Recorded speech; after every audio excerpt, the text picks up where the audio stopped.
hace, pierna derecha, directo al arco, ¡golazo! ¡Golazo!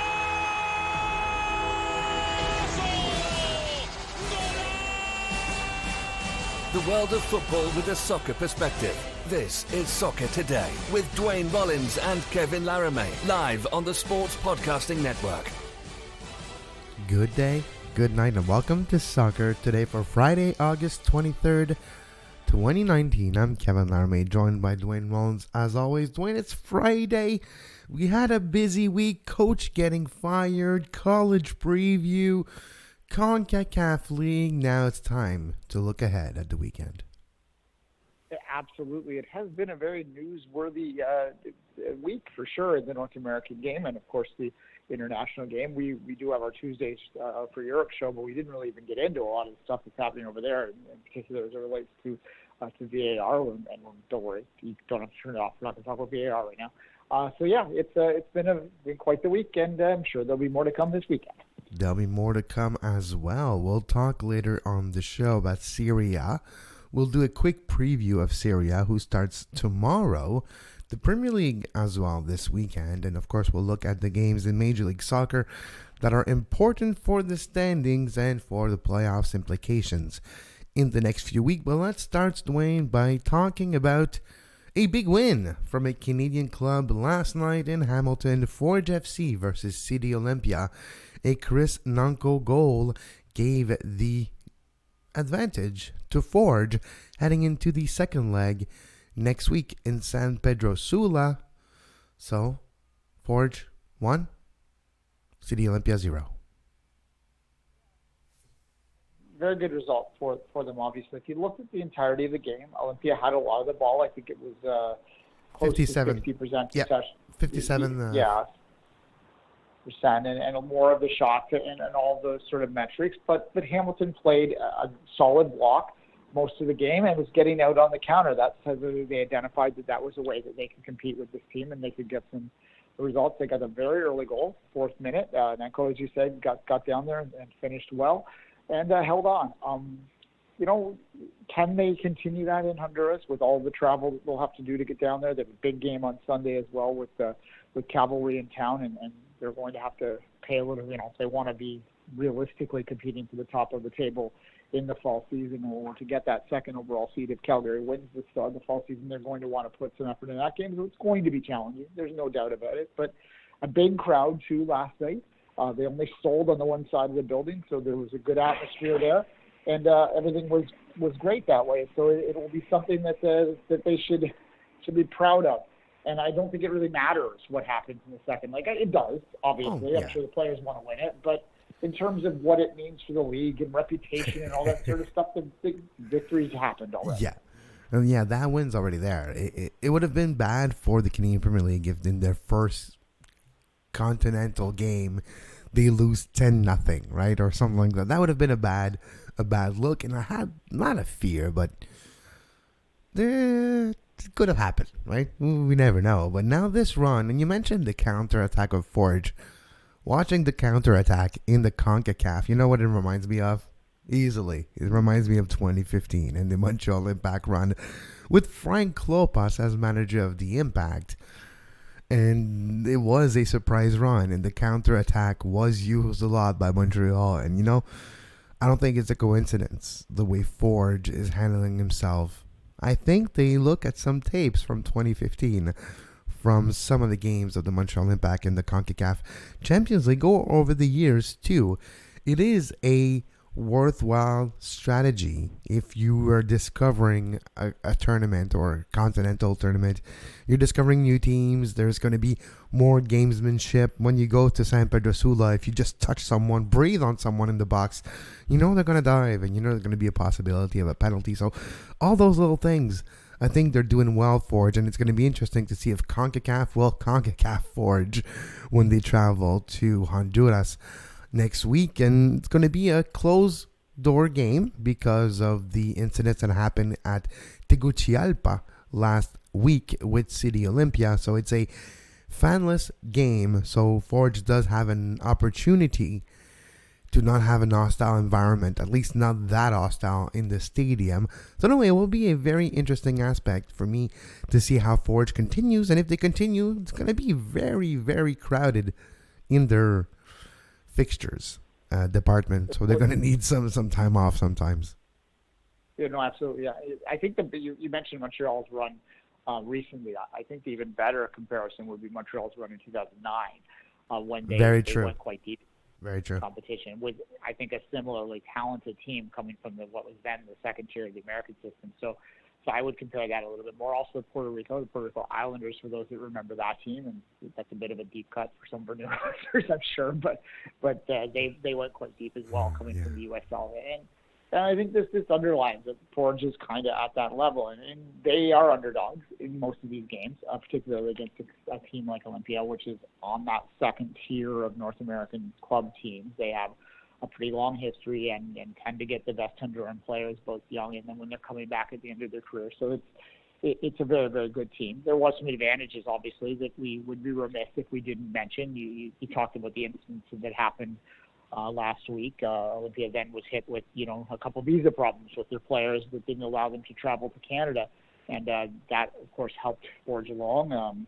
Jerry Bernstein was out. I believe he's injured. So that is another issue that Forge, for those who don't remember who he was, he scored a hat-trick against the Canadian national team in the 8-1 game back in the day. So, obviously a player that could have had some scoring power for them. And used to play for the New England Revolution in Major League Soccer for a little while. And when I started to follow Major League Soccer from 2012 on just more closely, Jerry Bankston was the best player in the roster of the New England Revolution for a few years.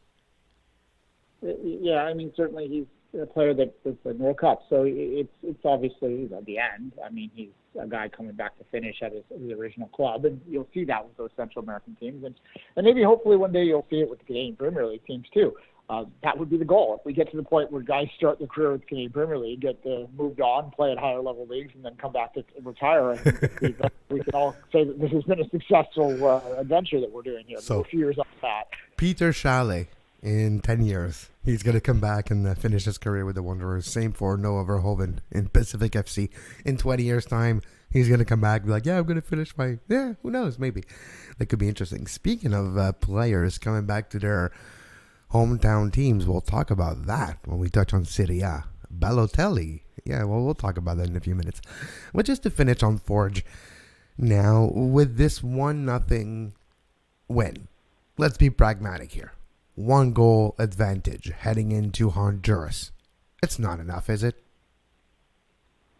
It'll be tough, I think. You mentioned the referee. The biggest difference to me traveling to Central America, you always look at the fans, and maybe they play a role. I think they certainly played a role in the 8-1 game that we mentioned earlier in terms of it was a public holiday. It was a rowdy situation. They got behind a couple of goals, and just that wall of noise and the intimidation, and having talked to people who were on field level that day, it did play a factor. But I think generally speaking, particularly at the club level, the bigger factors have to do with refereeing and have to do with travel, and those two situations are not going to be taken away from this. Although that said, the referees are sometimes influenced by that crowd too. So maybe you can take that one out. But you still got to travel down there, and you still got to eat down there and drink water down there, and all of those things. The water aspect is probably what would frighten me the most. You don't know. You don't see your water, right? It looks like water. You don't see what's in it. You don't see the microorganism or the bacteria that could give you a stomach ache just the day before a very important game. And those are the things we've seen in the past when you go to CONCACAF. So hopefully the chef of... Sorry, go ahead. I was going to say, to be clear, we're not trying to say these places are like, dumps that should be avoided at all costs. But when you live in a country like Canada, which treats its water to the extreme all the way, you go down, you have anything in there, and there's not quite the same infrastructure, it can affect your stomach. That's all we're saying, right? And if you're just there for 24 hours and you get a stomach bug for 10, and you have to play a game in those 10 hours, well, it is I would say, it is a disadvantage, or it's something you have to deal with. So you do have to be prepared, and hopefully, we're not aware of the situation, but hopefully next week when Forge travel down to Honduras, they do carry a lot of water, they do carry a lot of food, and they do bring their own catering to San Pedro Sula. So, because you don't want to take any chances. You just want to make sure that you are ready for all eventualities. And I think that's what those matches are. It gets you ready. It makes you learn logistics. It makes you learn as a player, as a coach. So as much as for Bobby as for the team itself, it's their first CONCACAF foray. And I think it does give a good level of experience. Now, we'll keep an eye out for sure next week on... Go ahead, Duane. Sorry. I was just going to say, Kevin, I was going to make a joke. Sorry, it's going to be lost now. But we have our bingo card. I think we should actually add San Pedro Sula to the Soccer Today bingo card. We should. Anyway, move on. San Pedro Sula. There's a couple of those stadiums that stay stuck in our mind. There's another one for a good reason. If you look at Costa Rica and when Montreal won in the semifinal in 2015, it was at Stadium Alejandro Moreno, something like that. So I remember that one too. Anyways, that's not the point. But yeah, we'll keep an eye on Forge this weekend and see how they play next week when they travel to San Pedro Sula. Now let's talk about Serie A, Duane, for a little bit. Serie A does start tomorrow. Joey Saputo, owner of the Montreal Impact, does have a team in Serie A, Bologna. So of course I follow Bologna a little closer than the other Serie A team. But when you look at Serie A this year, Duane, of course, we mentioned it yesterday, Serie A is on DAZN. So if you do have DAZN because of MLS Live, you have Serie A.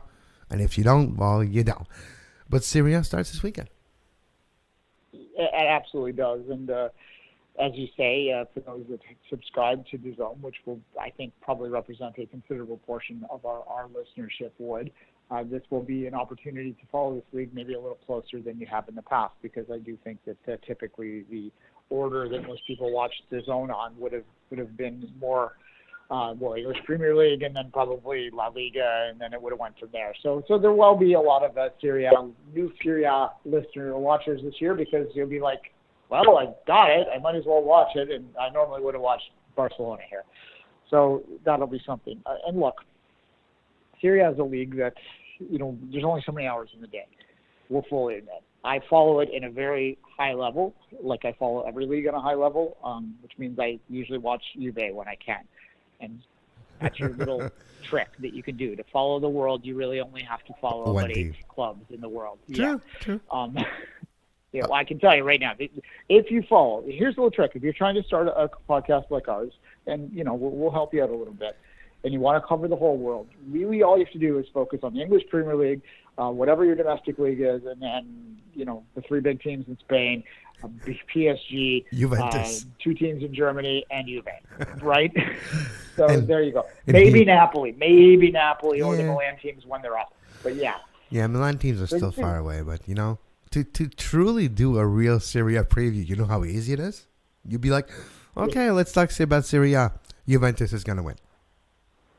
Yeah, and look, there are some people out there that are suggesting that this might be a little closer this year than past years. There's some kind of problems at Juventus, but when you hear, these are the problems that I'm hearing. I've listened to a few Serie A previews this week. I've read a couple.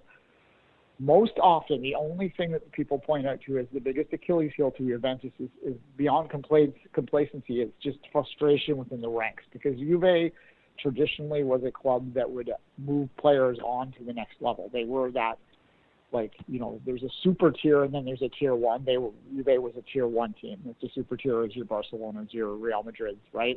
Juve kind of used to feed those teams a little bit. So they would have multiple players in there competing, and then they would kind of move a lot of players forward. They haven't done that in recent years. They've tried to move themselves into the super tier themselves. That has led to a logjam of players at Juve that some of them are frustrated. And can they manage those players, and can they manage the time and all that sort of stuff? When you're handicapping a team and what you're pointing out as one of their weaknesses is they have too much talent, you're grasping a little bit. It's true.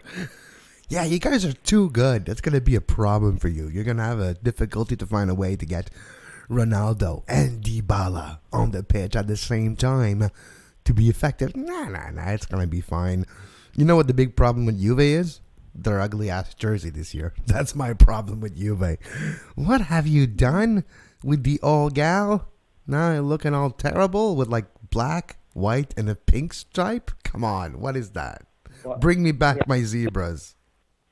exactly. I tell you what I've heard on that front, and this is going to irritate the modern football haters out there, is that Juve has moved away from their traditional black and white strip because they want to break into the North American market. And in the North American market, what do you associate that look with? With referees. Are you serious? Come on. It's a marketing push, yeah. You know how you want to get into the U.S. market? You should have bought Christian Pulisic. It's that easy. It's going to be cheaper than making all those changes. Line up for them, but at any rate, No. No doubt. I mean, look, Juve is a favorite. You get more if you're looking for upset possibilities here, and certainly last year's series was worth watching beyond this Juve dominating. You had Atalanta doing quite well and Sassuolo. Sassuolo was surprising last year. Even SPN, all teams that were able to stay up this year. I know it is going to be, I think, a more fascinating year in Serie than last year. And of course, the relegation battle will be interesting, and I feel Bologna will be in that battle, so that will be interesting to correlate things with the Montreal Impact and Major League Soccer in North America for a little bit. Bologna is the same entity as the Montreal Impact.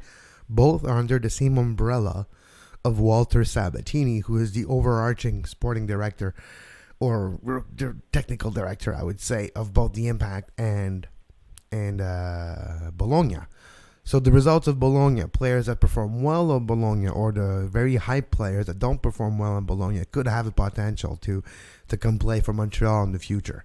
Just look at Montreal's right now, their roster. You have more than 3 players coming straight from Bologna, from Titer to Okonkwo to Lassi Lapalainen and more. Those are directly from Bologna. Remember 3 years ago, Duane, when you and I mentioned, we've been told that Bologna will be bringing a lot more players from Montreal. Well, that did happen. So if you want to be aware of which players will join the Montreal Impact next year or in the future, watch Bologna. And you can if you have the zone. Fiorentina will be an interesting team to watch as well. They just signed Frank Ribery. That's true, great strips, maybe one of the best strips in the world. Frank Ribery showed up and did an interview in perfect Italian. Where the hell did that come from? Anyway, it's going to be, I think, an interesting battle for those Champions League spots. I think Napoli will probably be your clear number 2. I think you look at Inter Milan, looks like your 2 or 3 battle there. AC Milan, maybe now that they've been punished enough time from bad ownership in the past, look like they might be emerging, but are probably in the battle for that last 4th spot there. Atalanta, as I said, did very well last year. You look at clubs like that'll be slugging around there looking for that glory to get into Europe. And it is worthwhile watching that league. And I think that because La Liga has dropped off of the zone, and I have yet to decide whether I am going to invest in the $15 in my monthly paycheck in more soccer. I probably will, but I've yet to do it. In the meantime, I think I probably will be watching a little more Serie A this year because it's right there in front of me. And when I'm looking at my desk in the middle of the week, I like to watch a lot of replay games. That's how I watched La Liga last year for the most part, is I wouldn't watch it live, but I would watch a lot of the replays because my phone had it and I could. True. So, yeah, that is a great thing about the zone. We bashed them yesterday a little bit, but I will say the platform is useful if you're a soccer fan. I just wish they wouldn't mislead us about what they have. Sure. Or pay us to talk about them, because we are anyway. So maybe they shouldn't pay us because we're already talking about them. But it is interesting. And for me, the same thing goes. The facility, the ease of watching Serie A might be useful, putting on your TV in the background when I'm working on networks or feeds or something about the shows. That is useful. It's usually my afternoons from Monday to Friday. But when we look at another example, you mentioned watching La Liga on demand. That's easy. You know Barcelona's going to win most of the games, so it doesn't matter if you know the result. You still want to see how it happens. I guess La Liga is not DVR proof. Well, didn't work out last week. That is one of my games of the week to watch in Europe this week will be to see what Barcelona does. Maybe I just spoiled a little bit later in the show, but nonetheless. Let's go there. We're going to go there. It's 20 minutes in. We can go to our European weekend preview the way Duane and I will do our European weekend preview from now until next summer.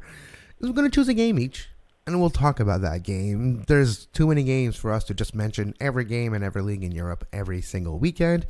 But we'll start with Duane. Now, what is your game to watch? You just alluded to it, but what is your game to watch this weekend in Europe? I picked. It was on my short list. That's Barcelona to Real Betis, but and it certainly will be interesting to watch Barcelona there. My other short lines were short list was Leipzig versus Eintracht Frankfurt.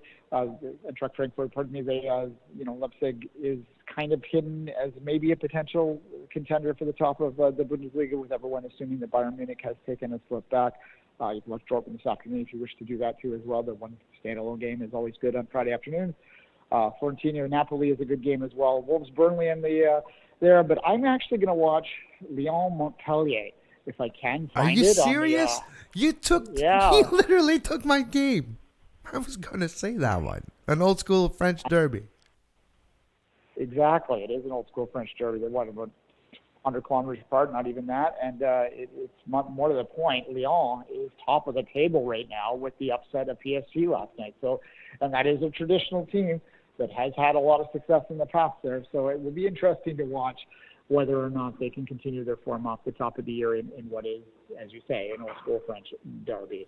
Do you want to pick another one, or do you want to just tell me? No, it's fine. I had another one picked. It's Ligue 1 too. I looked at the England one, but this one in France is very interesting. Marseille, with all the great spending they did in the offseason, with Dario Benedetto of Boca Juniors now joining Olympique de Marseille in French.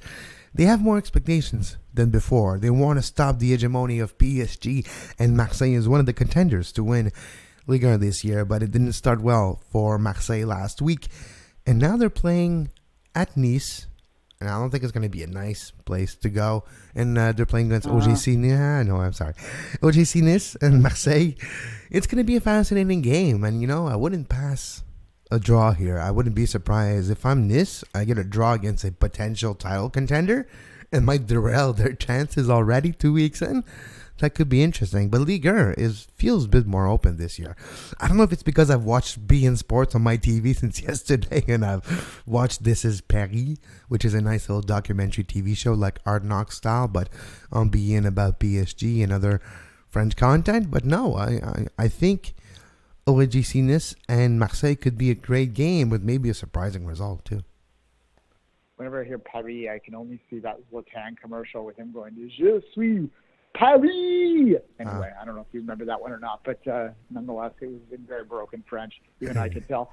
As much as "Je suis Paris" is French, it's kind of a generic term. Anyway. Yeah. There you go.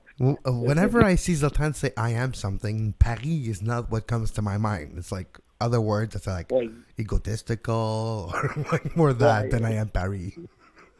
As a non-Parisian standing up and going, "I am Paris," that is actually pretty arrogant.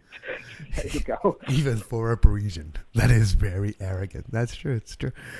All right. Those are our European weekend game. And, of course, the Premier League is this weekend, too, with a game this afternoon.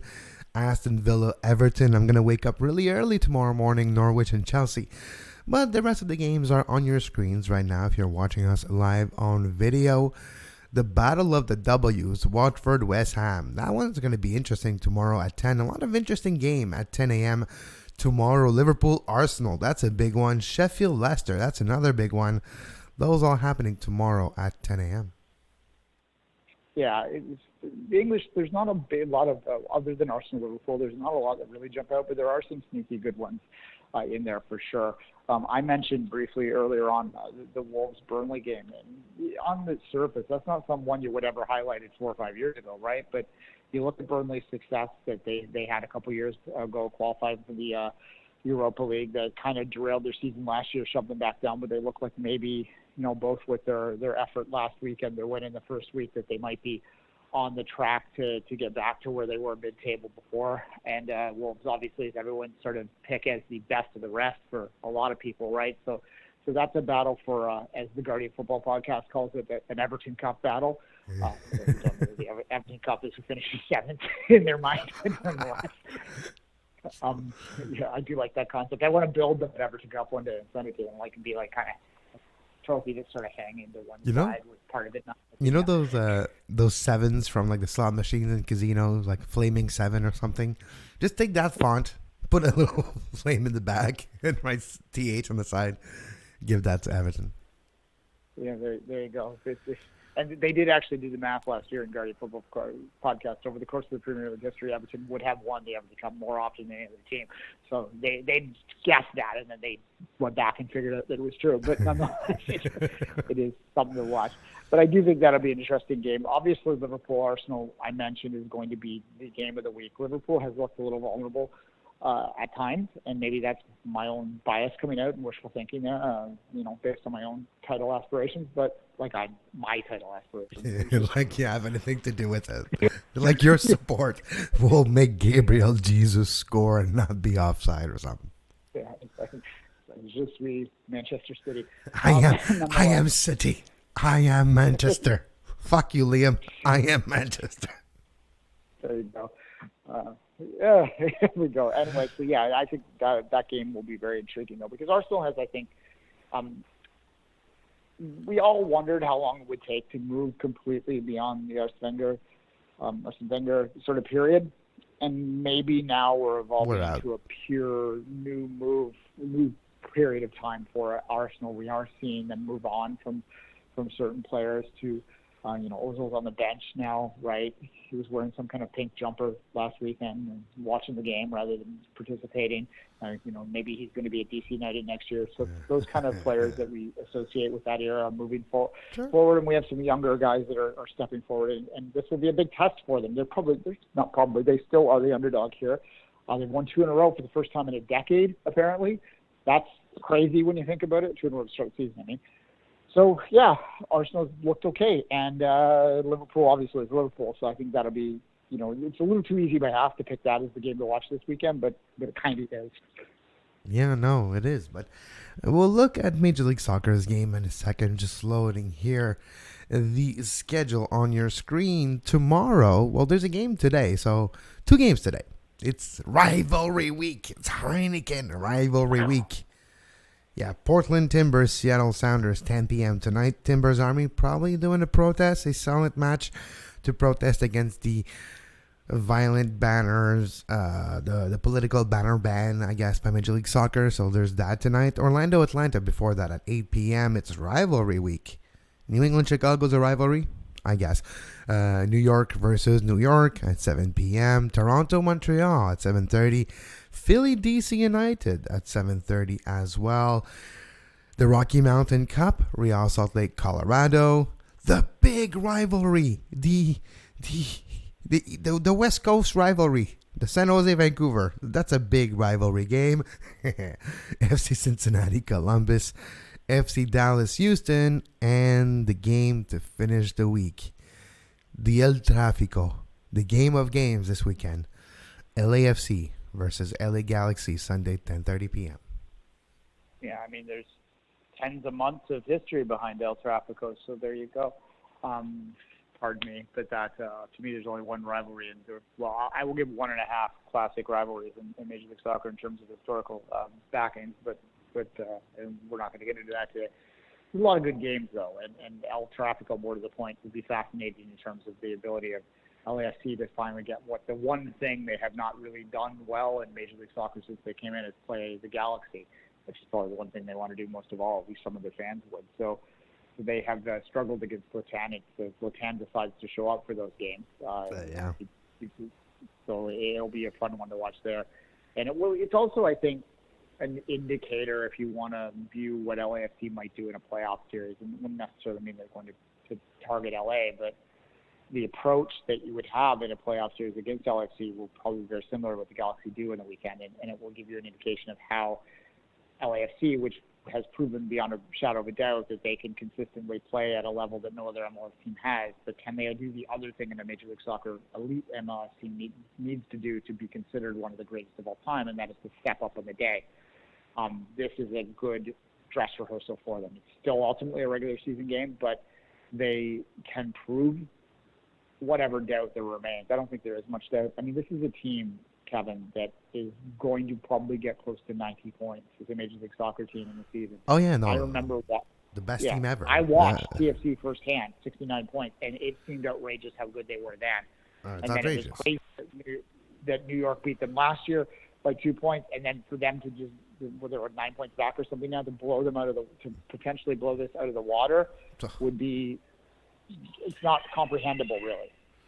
Like that person who just yelled, meant the best team ever. It's going to be the best team ever at Major League Soccer. And by far, I don't think we'll ever see a season like LAFC is having being replicated to this level. And it's great because we have a friend of the show, Mark Anthony Kay, being one of the reasons behind the great season LA is having. And feels good to see someone that we've been following for a long time, that we've been wishing the best, having gone through bad injuries and coming back even better than he was earlier last year. So LAFC has a spot in my heart, not because of Bob Bradley, not because of LA, not because of the black and gold, not because of anything that team did, but it did give a chance to Mark Anthony Kay, and I guess I'm grateful for them for that. Absolutely, it is something to be grateful of, and they are a joy to watch. There's no doubt about That's it, true. and I do think that they will bring the game up at the end. It is very difficult to see anyone other than LAFC winning the championship. They are that dominant.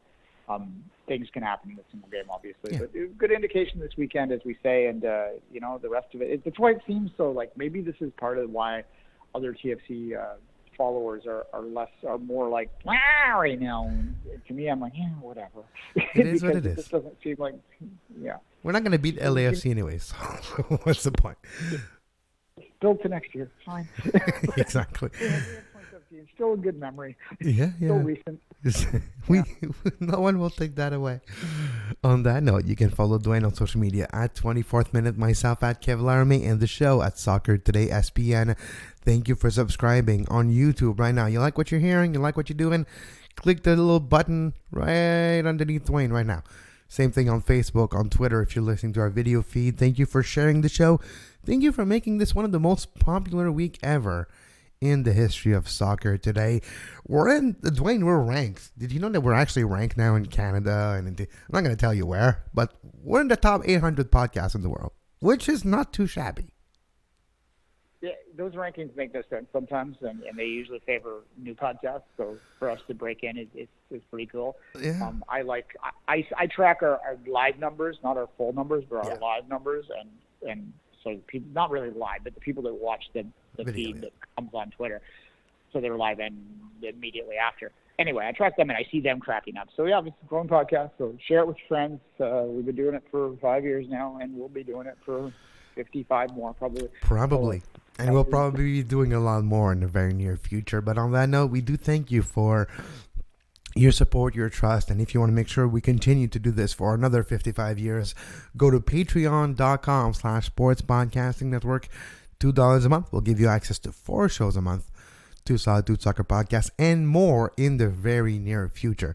On that note, as always, we thank you for your time and your day. We wish you a great weekend, but especially have a great soccer.